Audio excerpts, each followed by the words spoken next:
Okay, let me begin by this. You designate your, under quotation marks, I'm not characterizing here, enemy, or what you are fighting against, as sometimes you call it postmodern neo-Marxism. I know what you mean. All this, from political correctness to these excesses of whatever spirit of envy and so on and so on. Do you think they are really, where did you find this data? I don't know them. I would ask you here, give me some names or whatever. Where are the Marxists here?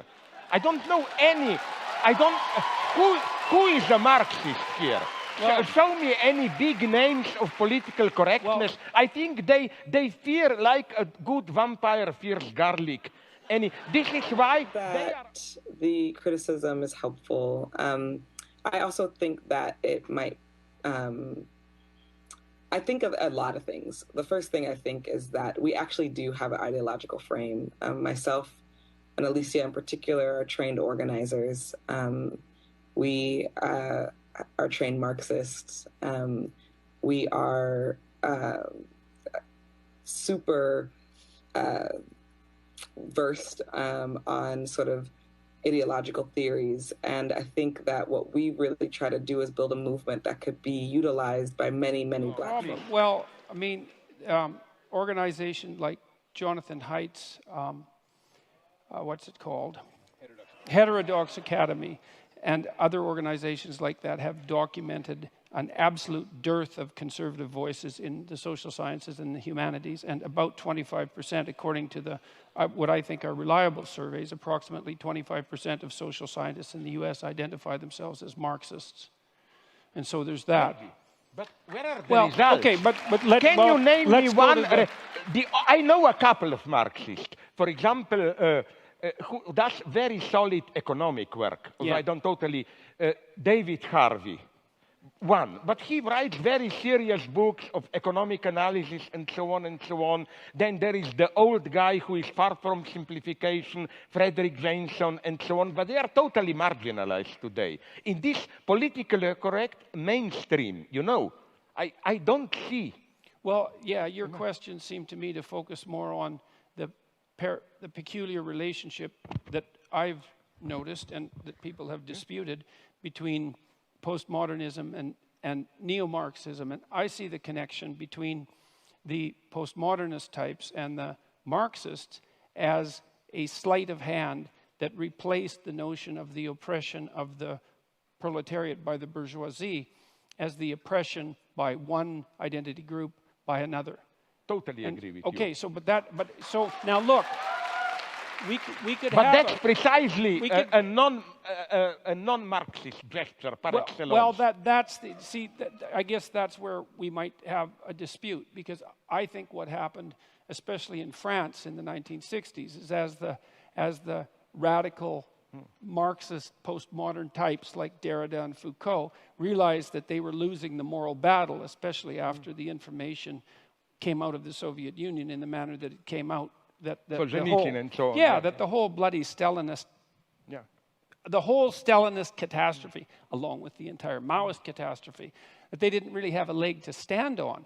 And instead of revising their notion that human history, and this is a Marxist notion, should be regarded as the eternal class struggle between the economically deprived and the oppressors, they just recast it and said, well, it's not based on economics, it's based on identity, but it's still fundamentally oppressor against oppressed.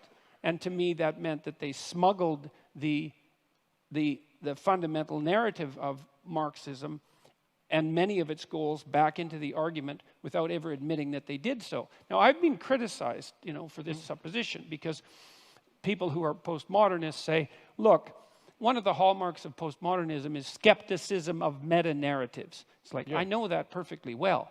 And I also know that Marxism is a meta-narrative, and so you shouldn't be able to be a postmodernist and a Marxist. But I still see the union of those two things in the insistence that the appropriate way to look at the world is to view it as the battleground between groups defined by a particular between individuals defined by a particular group identity, so that the group identity becomes paramount, and then the proper reading is always oppressor versus oppressed.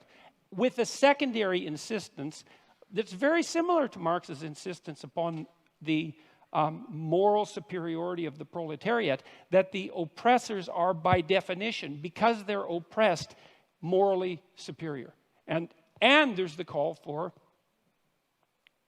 perhaps not revolutionary change, although that comes up above, but change in the structure so that that oppression disappears, so that a certain form of equality comes about. Now, you argued that Marx wasn't a believer in equality of outcome, and I'm not so sure about that, because his notion of the eventual utopia that would constitute genuine communism was a place where all class divisions were eradicated. But and so there's at hierarchies.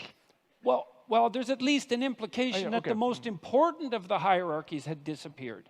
And so maybe he had enough sophistication to talk about other forms of hierarchies. But if that's the case, then I can't imagine why he thought that the utopia that would emerge as a consequence of the elimination of economic hierarchies would be a utopia. Because if there were other forms of hierarchies that still existed, people would be just as contentious about them as they are now. Like we have hierarchies of attractiveness, for example, that have nothing to do with economics or very little to do with economics, and there's no shortage of contention around that or any other form of ability.